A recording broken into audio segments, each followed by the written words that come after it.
Views expressed in this podcast are solely those of the participants. The hosts make no claim to be literary experts, and their opinions are exactly that, opinions. All creative works discussed or reviewed are the intellectual property of the creators of said stories, and is being used under the Fair Use Doctrine.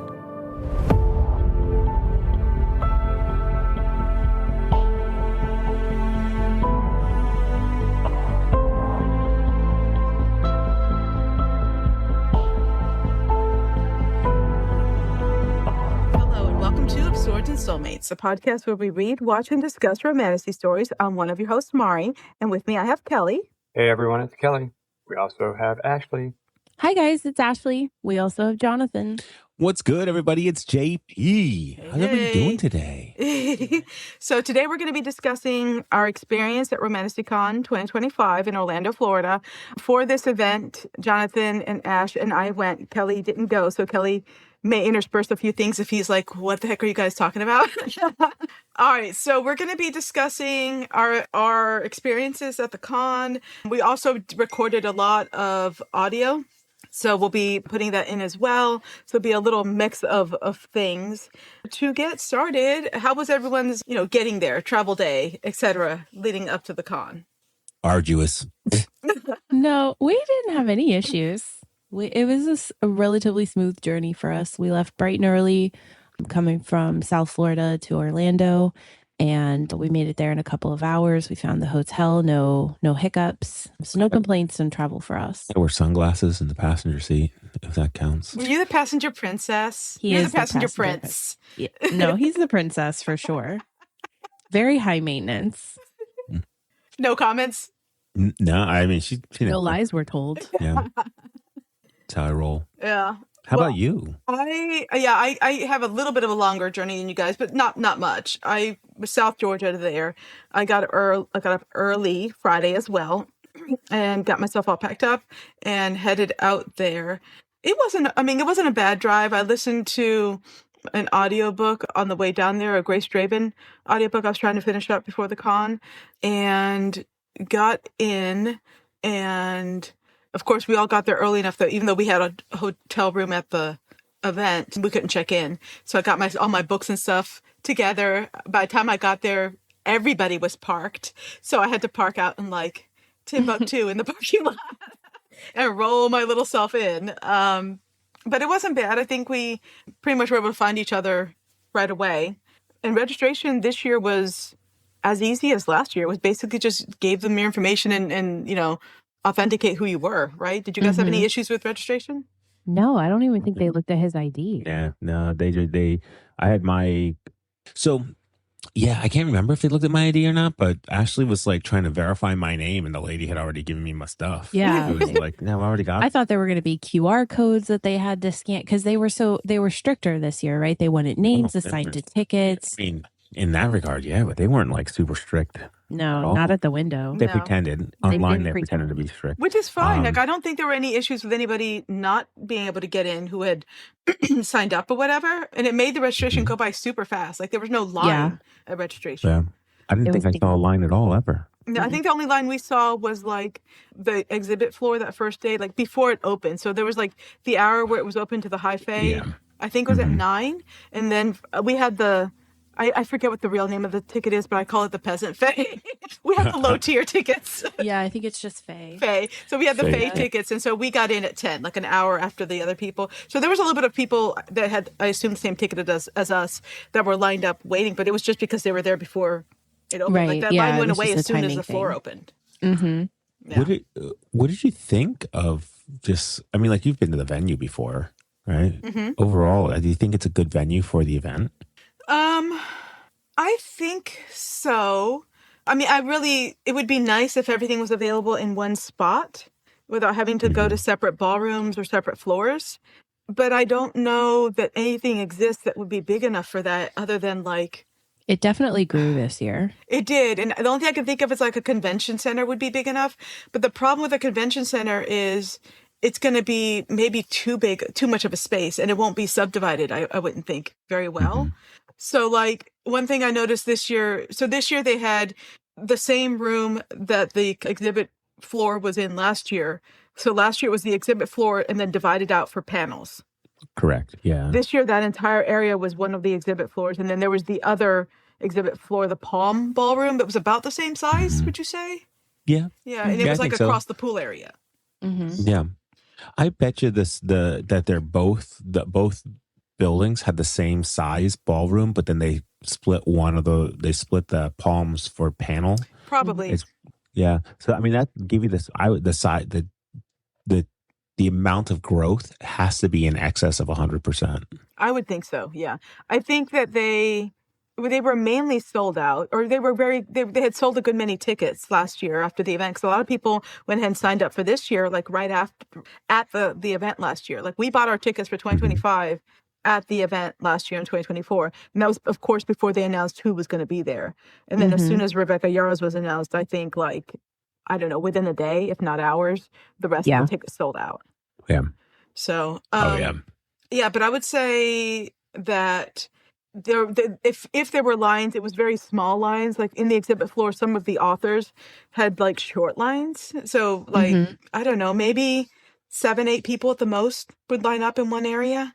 And I mean, for the most part, I think we were able to do like what we did last year, where you just walk right up to the authors. Yeah, I'm going to be honest. Going into like when I watch everybody line up for their like extra hour early access kind of thing, and I was like, are you going to get in? I was like, no. I was like, I was here last year. I really didn't think it was going to be a massive deal. So I was like, I'm just going to sit down. And then when they start letting us, because I wasn't going to go in without you. You arrived before any of that stuff happened. So I was like, I don't see this being. It's not it wouldn't have been a perk to me. It wouldn't have been like, hey, you get an hour of early access. That wouldn't have been a perk to me, a selling feature, because I don't think we were meticulous at every booth. Like we went up and down every aisle, some of them 2 or 3 times. Yeah. Right. So yeah. So I didn't think the only time we waited in a line, we waited in line twice. Panels. That was just to get in. I mean, that's what lines are for, right? And then ticketed authors, right? So, and both of those were like, you were in line, but you were guaranteed to be there. It's not like, oh, if I don't get towards the front of the line, I'm not going to be able to get in, or I'm not going to be able to get what I'm lining up for. You just had to be patient. Like if you really needed to be first, you could be there super early. But like the panels, you signed up ahead of time, so you knew you had a slot. You knew you were going to be able to sit. And the same thing with the authors. Like you knew you were going to get to talk to those ticketed authors, regardless of the line, because you had a ticket. And the panels weren't full. Like, no. I don't know if they were just like, we're only offering this many seats. And then I don't know if people took the seats and like, hey, not going. Or if they were just like, yeah, we have 100 people coming and that's how many play slots we're going to offer, and we're going to put 200 seats out. Yeah, I think that. So we all signed up for 3 panels on Friday. We only attended 2 of them because we were running out of time and wanted to be able to see everything. And because I didn't factor in, I didn't realize they were doing it this year where they closed the ballrooms down for lunch, which is good for the authors and the vendors, and also they have time to use the bathroom, have lunch, relax. I just didn't factor that into when we signed up for panels. So I think there were people who may have made the decisions like we did. Maybe they wanted to do something else other than the panels last minute and didn't unsign themselves from it. And or I know there were people who maybe got up late and didn't go to earlier panels. I was in line with somebody who had a panel and a ticketed author slot that morning that they just didn't get going early enough. And they didn't dang. Go. It's because but the 2 panels we went to were the Beauty and the Beast? Beauty is the Beast? When Beauty is the Beast? That sounds right. Right? And then the Hot Cocoa and Hot Cocoa and Hotties panel. And both of those were sold out. Like when there was no more slots available. And yet when we looked around when we were there were definitely seats available. Yeah. Yeah. And when we honestly, when we gave up our when we weren't going to make it to that third one, we unregistered. It just right. But a lot of people probably didn't. You know what I mean? Yeah. Right. Which is a thing I would say to people, and I'll probably say that on the Discord next year and remind people, if you decide not to go to something unregistered, because I know that there's last minute things that Ash, I think you were able to find some stuff last minute, ticketed authors to go to because people had unregistered and stuff opened up that day. Yeah, and we were kind of hoping to have, so I was able to secure a spot to meet Erin A. Craig, whom I've actually not read yet, but she was such a delight in one of the panels that we had scored on Friday. And so when I was able to lock that in for Saturday, it was a no-brainer for me. I went, and I don't know if they had this last year. Did they have the Barnes & Noble store last year? I don't remember that being there last year. I don't remember that being an No, the only people selling books last year were actual authors, and then that local bookstore. Okay. Yeah. I thought maybe there was, a situation where like the gift shop in the hotel maybe scored some books, but I don't remember the whole layout of it. So this year there was a Barnes and Noble like store, like a pop-up shop. Yeah. For like all the, not even just the ticketed authors, but for the authors that were on the floor of the convention. And so I was able to go downstairs bright and early, on Saturday morning after breakfast. I bought one of Erin's books, and I was able to go get in line, 9:30 to meet her. And she was such a delight. It was really a joy, to be able to do that last minute. So yeah, the people who were responsible and aware enough to, unregister for things that they knew they weren't going to make, because all of the ticket authors were sold out going into the event. Right. Like there were no spots open. And honestly, but yeah, I think was that able made to it score easier for the authors that were there too, because I know that, talking to some of like indie authors and stuff that we've talked to, one of the biggest decisions they have to make when they're going to these events is how much of their physical stuff do they bring? Yeah. Versus this way, they could bring their stuff, and if they sell out, they know that the Barnes & Noble will at least have a little bit more. Yeah, but then the question becomes, in my thinking, if I was an author, yeah, it's great that a big chain bookstore is going to be at this convention potentially selling your books, but then does that potentially take sales away from you, whereas you make more money selling the books out of your own booth versus the money you would make if a big chain sells your books? So what's the margin difference? What difference do you get? Do you get more money if you sell your own books at your booth? That'd be a great question to ask authors. I don't know. Well, and to be fair, I don't think that was the only option. Even outside of the authors who had books at their tables on the convention floor, I do believe that you could pre-order through the authors' websites and pick them up at their booth. Right. Like that seems like that would be the ideal situation as an author, is that way you're not bringing potentially more than you need. Because I would imagine, I don't know, from my experience working at medical conventions for associations in the past was always how much merchandise, how much stuff do you bring to the booth and to sell or give away versus the cost of bringing it versus then the cost of sending it back.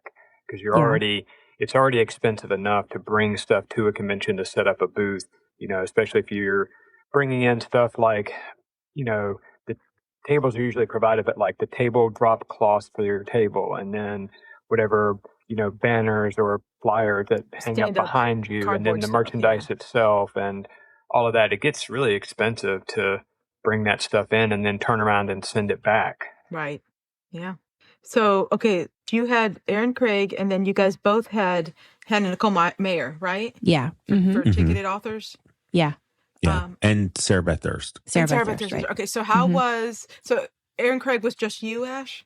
It was just me. Okay, so that was a good experience? Yeah, no, she was delightful in her sparkly champagne colored shirt. I was super stoked to meet her, and she was super chatty. I was wearing the glitter freckles, and it's such a good conversation piece. It's almost like an icebreaker. I'm finding in these situations. And she's, "Oh my God, I love your freckles." And I said, "Oh my God, thank you so much. I love your shirt. It's so so sparkly." And so, yeah, she was a huge delight. And the volunteer that was running her room was like taking pictures as the conversations happened. So everything was just super organized. She was very prepared. No, that was a different author. But yeah, no, she was super friendly, and it was quite early in the morning, and she had a busy day the day before. I'm sure she was on the floor, and I didn't have enough awareness, or I would have bought, the book with her team directly. So I think, having that Barnes and Noble option, on the fly in that way, because otherwise I did make a very conscious effort to buy things on the floor, from the authors. I don't directly. know that the ticketed authors were on the floor. I don't know. Yeah, because I know sometimes I know wasn't. the panel. To be fair, you're correct. So maybe the Barnes and Noble was the majority ticketed authors. But so for Sarah, I think some of the ticket you weren't going to get to Rebecca without like. No, you weren't getting to Rebecca. Yeah, but I mean, Mari, you hopped on an elevator, and the next person on the elevator was Sarah. So I'm you so got like excited. one-on-one time. On Saturday on the ride down the elevator. Mm-hmm. Yeah. Okay. So we all had Sarah Beth Durst signings. So we all got to talk to Sarah Beth Durst for the signings, which it was the same situation for me with the signing where she had like, and this was Friday. She had her volunteer, her assistant was there like taking pictures. It was a fairly short line. I got books signed by her, had a little conversation. She saw my Falcor tattoo and like loved it. So it was, it was fun. Yeah. She's super sweet.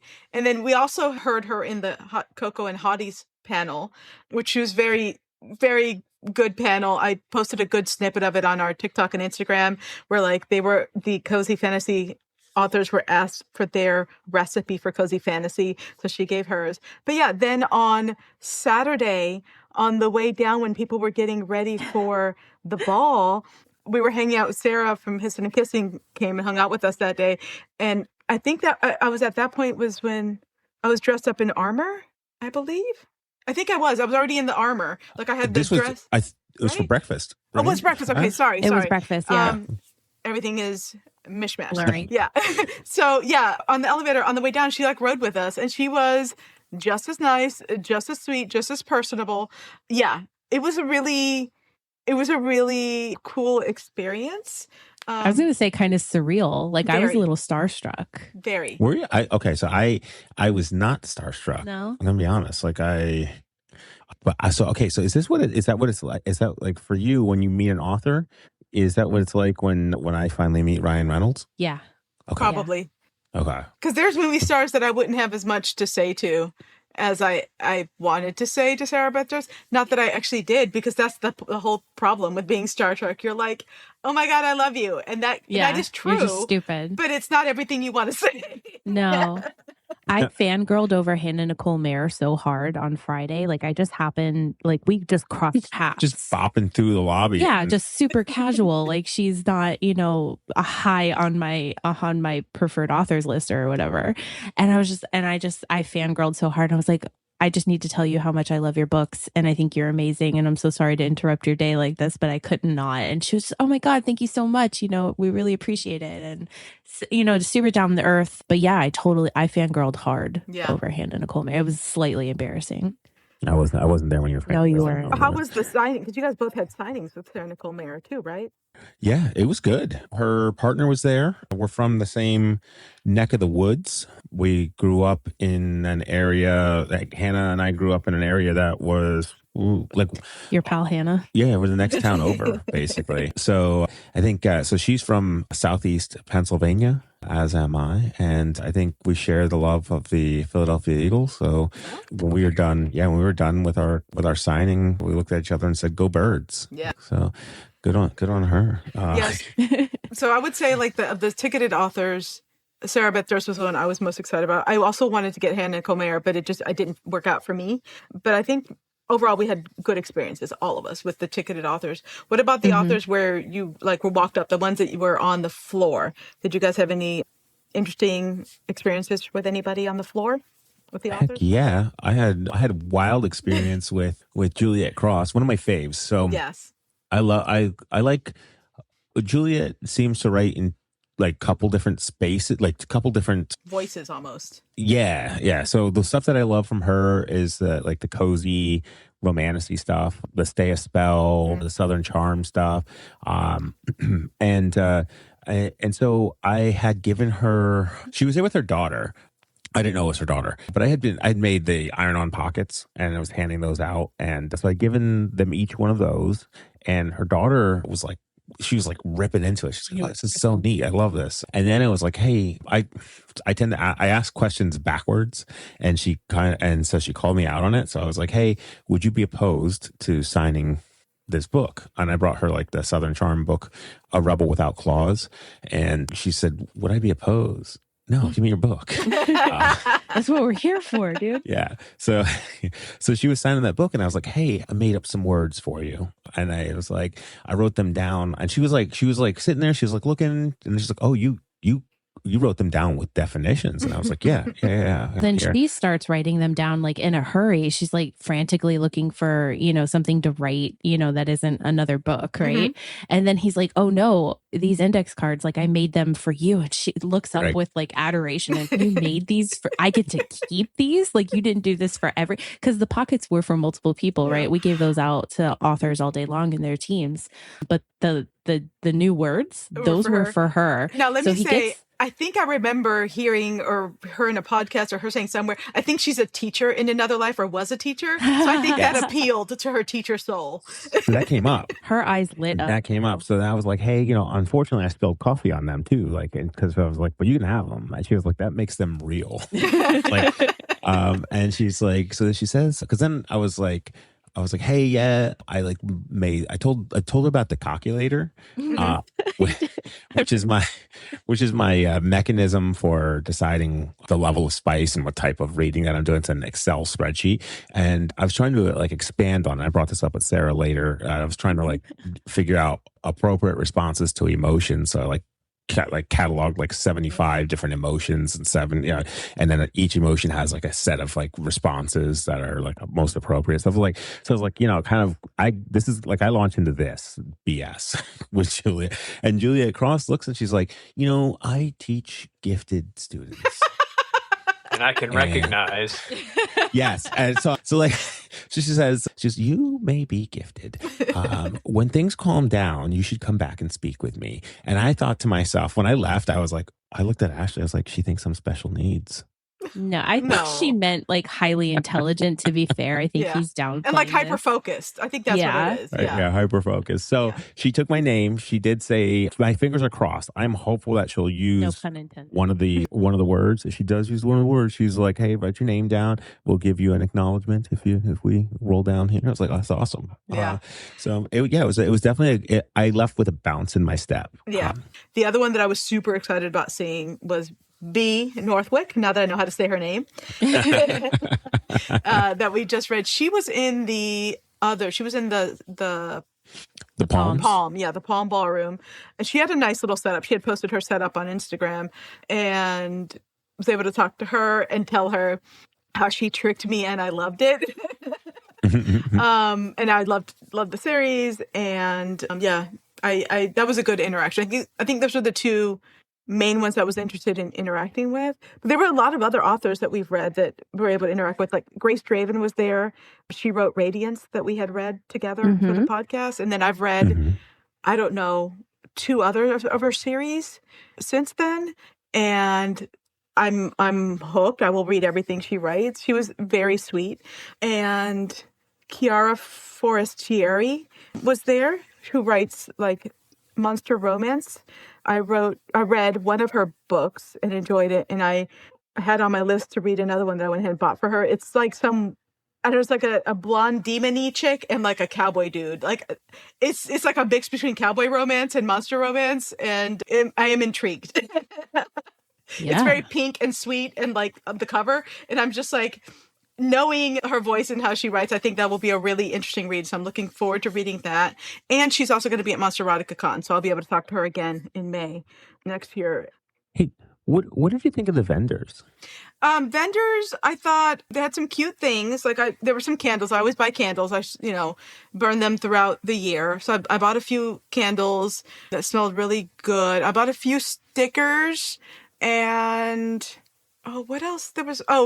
There was a t-shirt there was a vendor that had t-shirts and sweatshirts that had really cute little images and sayings on them. And the dirty, I believe it was a dirty llama. And they were kind of quirky kind of messages. The one I got has a picture of like a blue zombie hand locked in a pinky, like a pinky promise with a skeleton hand, and it says "Vibing with my demons." I've already worn that shirt. I was very excited about that. So as far as like non-book vendor stuff, I think that's the main thing I got was a few candles and a t-shirt. How about you guys? Oh, I did some damage. Yeah, she definitely did some damage. I did some damage. I found a lot of, so one thing about me is I love stuff, right? Like it's not just about the books. I want book merch, right? And so I personally didn't feel like there were enough t-shirts, sweaters, socks, things of that nature. And that's fine because that's expensive these days, right? To what's going on in the economic world. Yeah. But I definitely felt like, the authors stepped up their book game, their fan art game, but we also definitely had stuff. I have so many earrings. And I was able to buy a lot of gifts actually. So last year, our first year going to this one, my sister came with us. And so in my head, that had cemented tradition. You know what I mean? Like now we were supposed to do all of this together from here on out till the end of time. And she couldn't come this year, because responsibilities. And so I got a lot of gifts. So I got some earrings for my sister. There was this cute little stand called 5 Lemons, and they had book genre earrings. They were really, really cute. Some of them were bubble, some of them were book shaped. And so that was really fun. Like you, I got a lot of stickers. I actually paid for stickers. Same. Last year we came home with an abundance of free stickers, but this year I paid for some. And we came home with some free ones too. I did come home with some free ones. Yeah. And I definitely invested in earrings. I don't remember what they were called. I got to find the paper on my desk, but I got these cute little dagger earrings. And I can't remember if they're sterling silver or not. They weren't very expensive. So I'm going to say no. Mythos jewelry and accessory. Yeah. That's where you found them. So I got little dagger earrings and they dangle. And so they feel nice but they feel slightly heavy. Like, they're a nicer metal, so it's not just plastic. And I got like rose earrings from them too. I think I splurged on myself for sure. And we also met Darling Embers, which was the bougie ring place.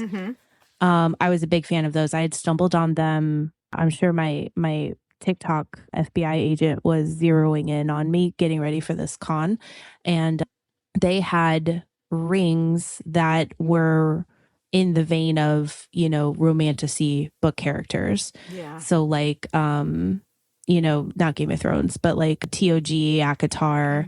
There's that really pretty night court ring.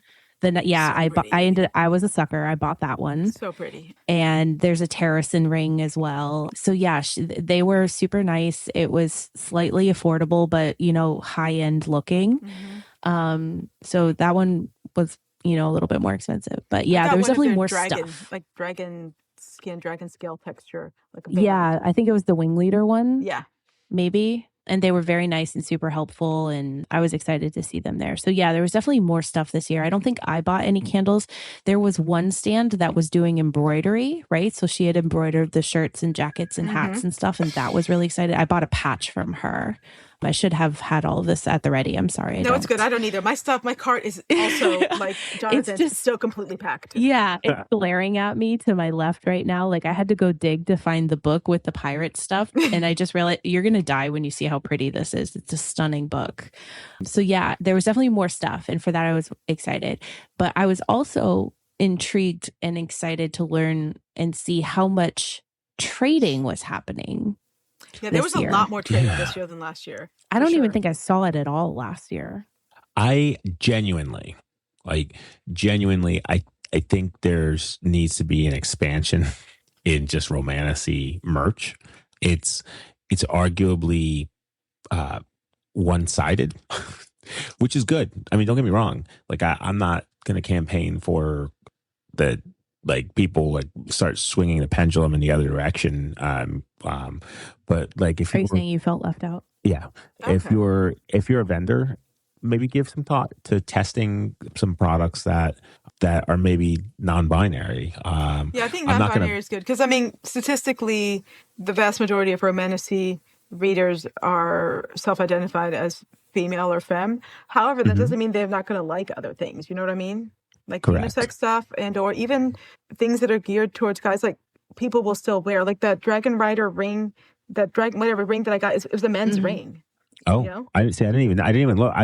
When I looked at the earrings and the jewelry, I was like, oh, this is that's not a booth that I could have stood in front of that booth all day too, and that person behind the counter wasn't going to say anything to me.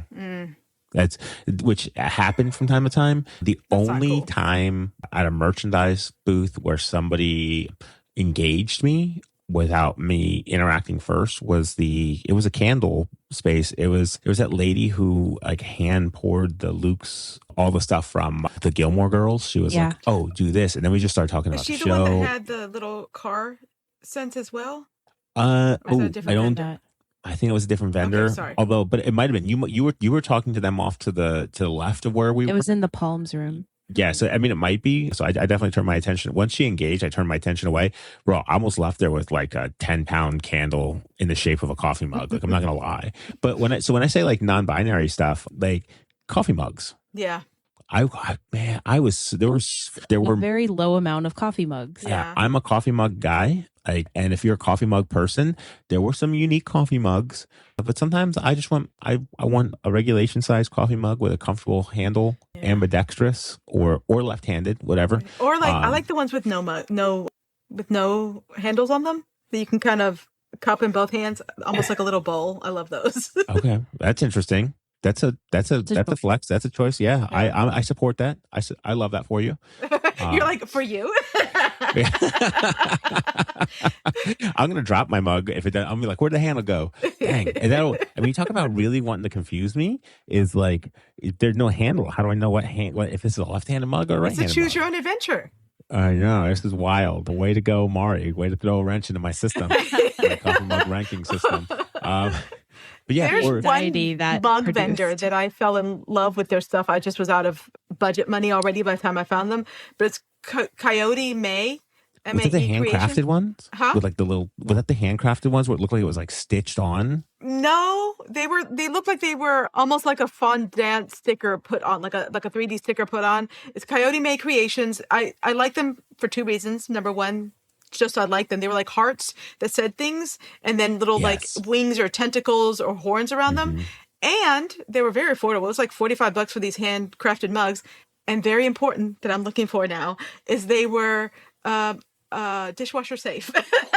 Nice. That is very important. So they had a whole collection of mugs. They had hearts on them, and they said smut in the heart. And then around the heart, you could get either like horns, like devil horns, or like minotaur horns, or tentacles, or bat wings. Yeah, if I had not been at the end of my Scholastic Book Fair money budget, I was going to get their stuff. So I really like Coyote May Creations. Was like, I may have to look them up later. Nice. Yeah, that, and then the last piece of merch, or two pieces of merch, if you're a jeweler, explore, like, get maybe some ear cuffs. Sometimes I want to look pretty too. Yeah, or bracelets. I think bracelets can be a little bit more sexy too than earrings. I think also leather. Yes. Like, I'm genuinely, I'm surprised at the lack of leather at some of these events. I think it's a, like, what's the word? Like you could do missed opportunity. Yeah, you do so many things. Yes, from bookmarks to bracelets to, like some very interesting belts. What the hell? I'm wearing the same, like wearing the same belt for 20 vendors, years. people who sell at Ren Fairs, because usually has a lot of leather at Ren Fairs. Ren Fair vendors, take note. Think about book cons. Yes, I especially think about book cons because they lean into each other. And then I think I heard Sarah mention this from our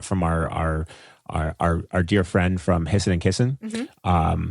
The T-shirts, like there were some of the designs were just on sweatshirts, and not everybody has room. Yeah, Sarah lives in Florida with us, and there's not always opportunities for that stuff. But also another good thing that Sarah, maybe it was you and Sarah were talking about, was like costume stuff. Right? There wasn't that many people selling costume items, like the flower wreath bands and like little horns, and like people will buy costume accessories and things like that. Tiaras. Yes. I buy costume stuff just to have it. I don't even wear it. I have a set of horns, 2 sets of horns behind me right now. My niece puts them on, runs around the house. Yeah. That's it. And that's a fun thing to like take home to people. Like you might have, friends, family who may not care about books or read the books, but like, bring back a tiara or like a pair of horns, and they'll, that may be their thing. I really feel like tiaras and small crowns would sell really, like, just like, just. You get caught up in the moment, you're going to buy it.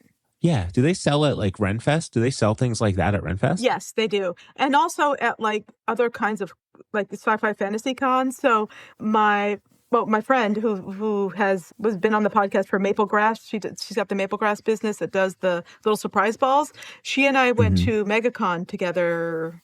I don't know, maybe 2 years ago. It was when Tom Hiddleston was there. We had zero intentions of this, but we left that con with tiaras. Each of us bought tiaras, which we occasionally now wear just for the heck of it. Yeah, I'm not gonna lie. I would buy my niece a tiara. Like, I just think she would love to have. She's into the princesses, so she would love having that stuff. And I think even my wife and my niece and my sisters, like having those tiaras, and just maybe I fully support putting on a tiara and going out to get tea. Yeah. Do something different. And you know how much, Ash, our niece would love that? Just like an afternoon tea. Trying to sell it to me. Disney does it. I don't understand why the book cons don't do it. Yeah.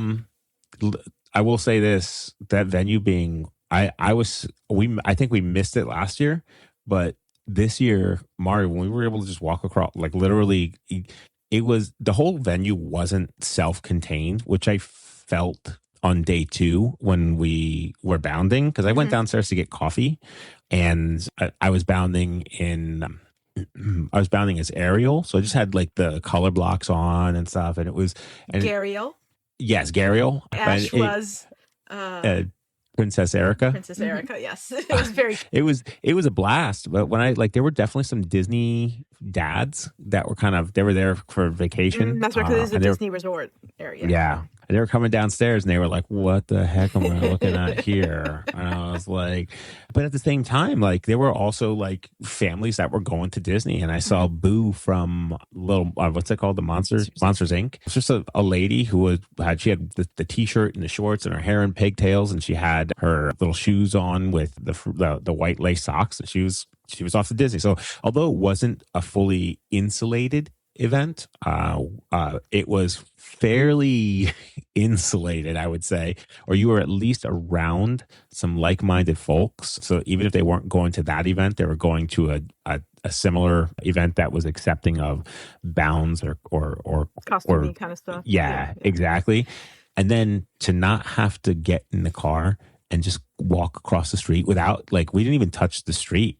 Like, right. We took a bridge and it made a 90-degree turn, and we were in Disney Springs, and able to, a variety of food choices became available. This is one thing that I love about cons. This is the type of cons I love, where you can be fairly contained for the whole weekend. Dragon Con is like that, where you can not leave your little weird nerd bubble for the entire 5 days.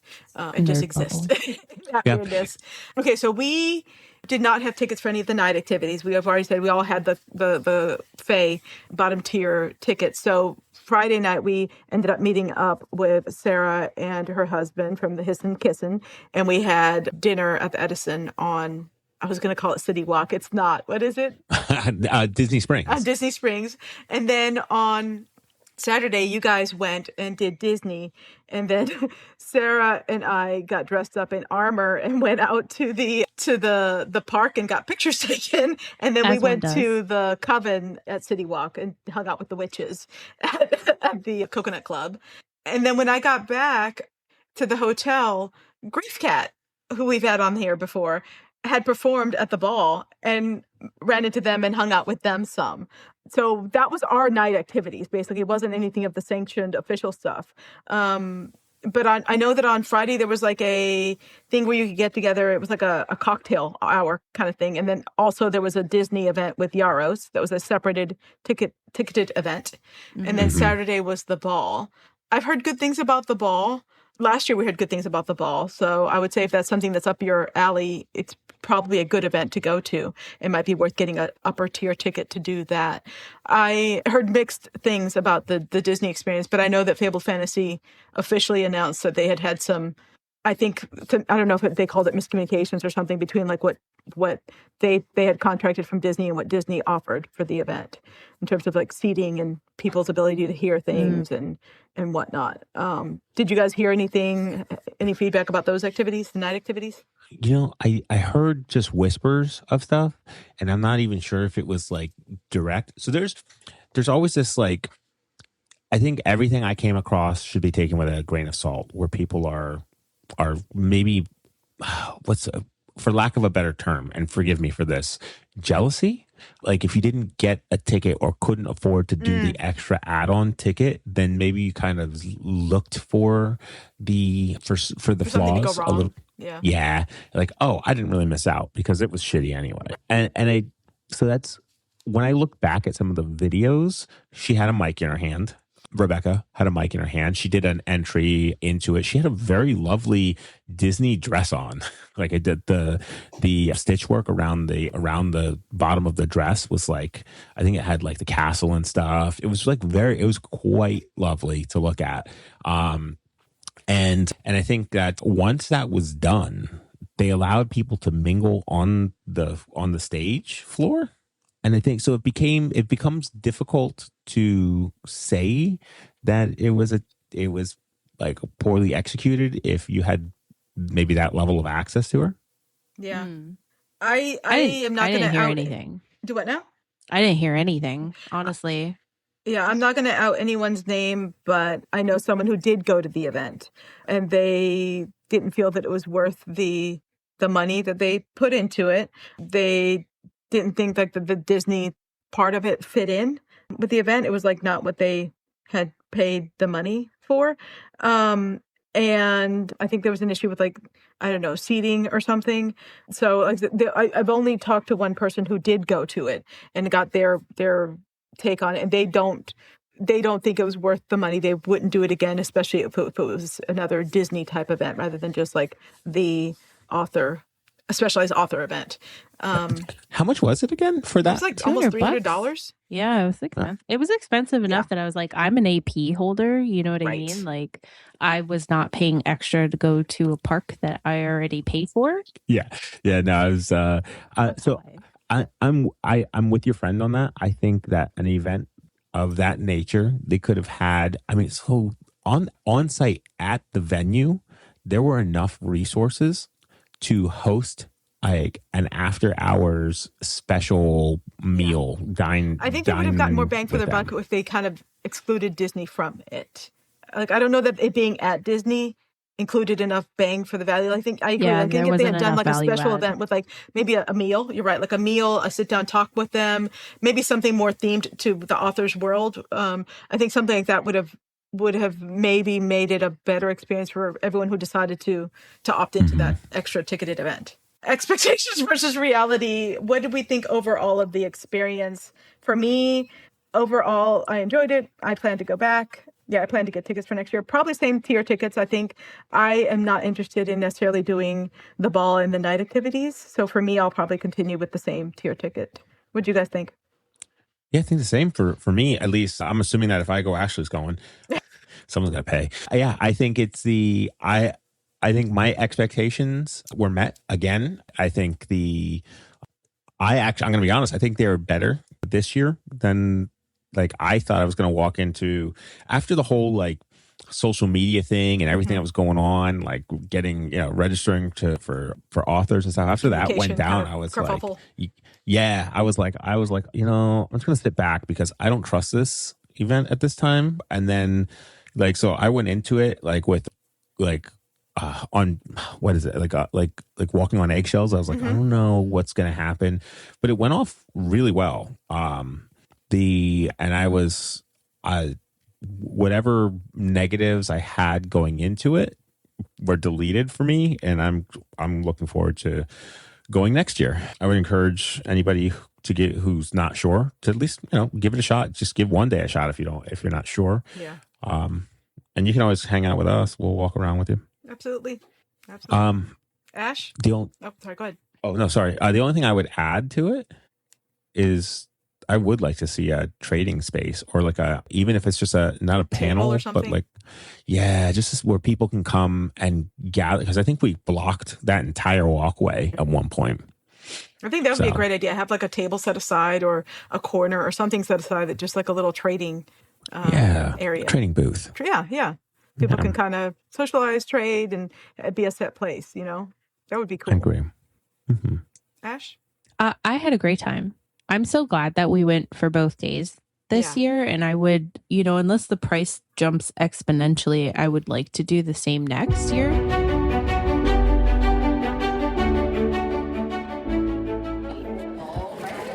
right, we all got here. Safe and sound. Yeah, safe and sound. I survived. We made it. Yay! We're about to go into the ballroom and see everybody for a little bit, and then we're going to go into our panels after that. Yay! Hi, I'm Bea Northwick, author of The Cruel Dark and Black Wicket. You can find my books wherever books are sold online and also my website, northwickbooks.com. And what I would like to see more in Romantasy is horror romance. I want to see more of that horror. I want to see dark magic. I want to see monsters. Bring all of that to the table. Nice. It's just audio? Yes. Oh, okay, perfect. Hi, I'm Paige Lavoie. You can find me on Paige Lavoie Author all across social media. And I would like to see more monsters in Romantasy, especially the ones you can kiss and maybe snuggle. Ready. I'm Rebecca Kenny. You can find me at Rebecca F. Kenny Books on Instagram. And something I would like to see more of in Romantasy is actual enemies who literally try to kill each other. Nice. My name is Chiara Forestieri. You can find me on Instagram at author Chiara Forestieri, and the same on TikTok. I write monster romance, and I would love to see more monsters in Romantasy. Yes. My name is Lauren Lassick. I write YA Romantasy, and what I would like to see in the Romantasy genre is more of the nightmarish trope where she comforts him or he comforts her after having a nightmare. Nice. Hi, I am Leone Riley, and you can find me at my website, leoneriley.com. And what I think we need more of in Romantasy is more Claude monster daddies. Woohoo! Mae Dawson. You can find me at maydawson.com. And in Romantasy, I would love to see more heroes that are just all in for her from the beginning. Anything else? All right, thank you. For the podcast. What would I like to see more of? Wait, let me just have a think. Understand. Yeah. You'll be fine. But no one for the day, but no one for the I don't know, wait. Wait, I can't think of anything. Wait. I was like, my brain was like, it's like little cobwebs bouncing around. Okay. Cobwebs. What would I like to see more of? It can be more cozy. So like. All right. Yeah. Yeah.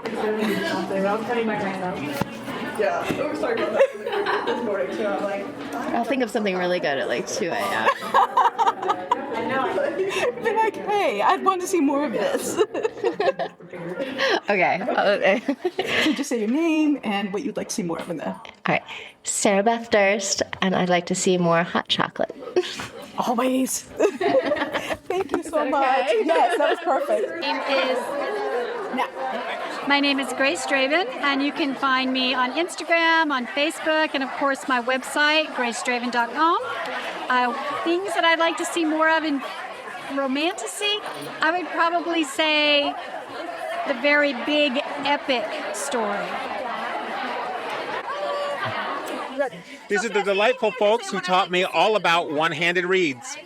Well, I'm sorry, I did not hear what you said. I was talking.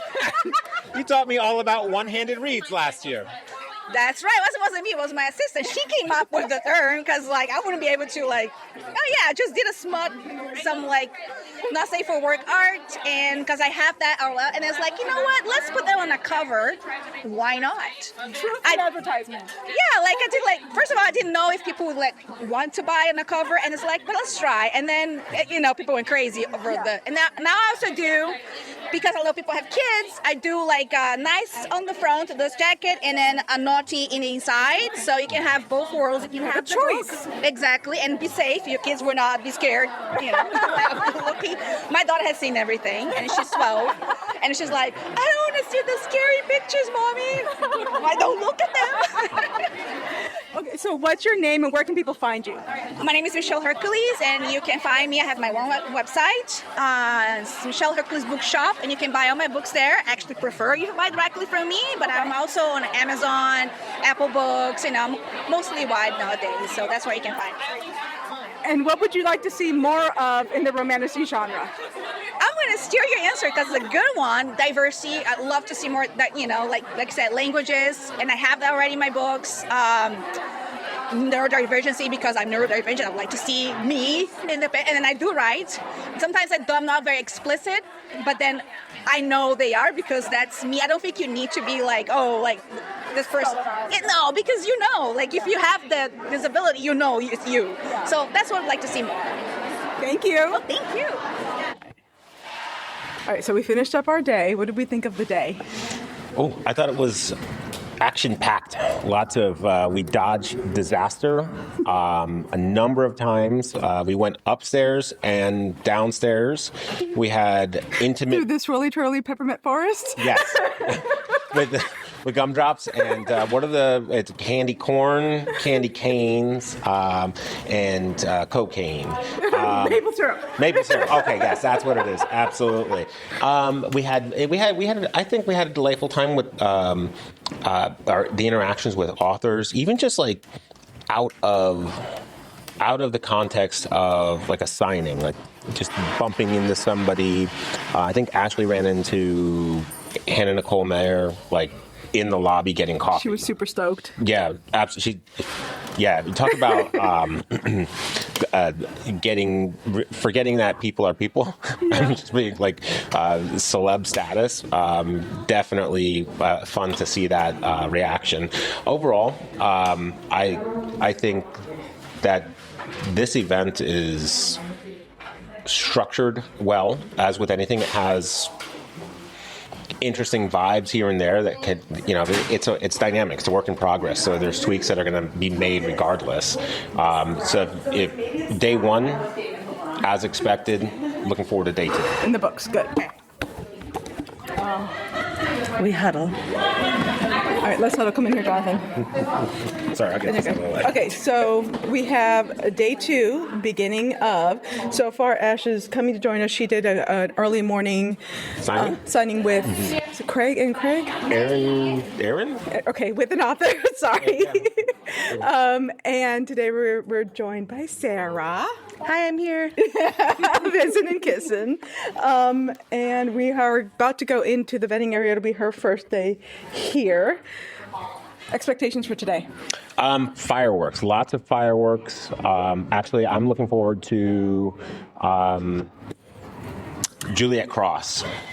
Ash, you look adorable with the little flower in your hair. Ash is here now. They traded me in high fives for this flower. I paid high fives. I had to pay 3 high fives. Who were you getting the signing with again? Oh, I met Erin A. Craig. Nice. And I've not read her before, but the signing opened up, and so I was like, well, I have to. And so the book that I ran downstairs to go purchase a book, and so I got The 13th Child, and she's delightful. Nice. Absolutely the sweetest, and she loves my freckles. It's a great opener, and she had a sparkling shirt, and so we were like 2 peas in a pod, her and I. We took pictures. What was your expectations for today? I'm hoping that it's not as crowded as yesterday. It's already seeming like a little bit less. But other than that, I'm just hoping to go see more stuff and more people. Everybody's been fantastic. And if we can score an Alex Astor meet, I think that's top of our list, but I don't know if we're going to get it. Cool. All right, Sarah, what are your expectations for today? I'm going monster hunting. We'll check back in. Okay. Actually, I saw a K-pop demon hunter. Yeah. I saw a K-pop demon. He was not a hunter. Hi, my name's Jennifer Chipman. All of my books are on Kindle Unlimited. You can also find me on Instagram at Jen Chipman, author. And the thing I want to see more in Romantasy is cozy Romantasy. I love that. Yeah. Very nice. My name is Jamie Dalton. I am available on Target and Walmart and Amazon and also TikTok Shop. And I definitely feel like Romantasy needs more humor and banter. We need more rom-com slipped into it. Dark has its place and I love it, but we need more humor in it as well. Nice. Hi, I'm JD Evans, and I can be found pretty much all over the internet as JD Evans Books. And what I would like to see more in Romantasy is different characterizations of female strength. Very nice. Yeah.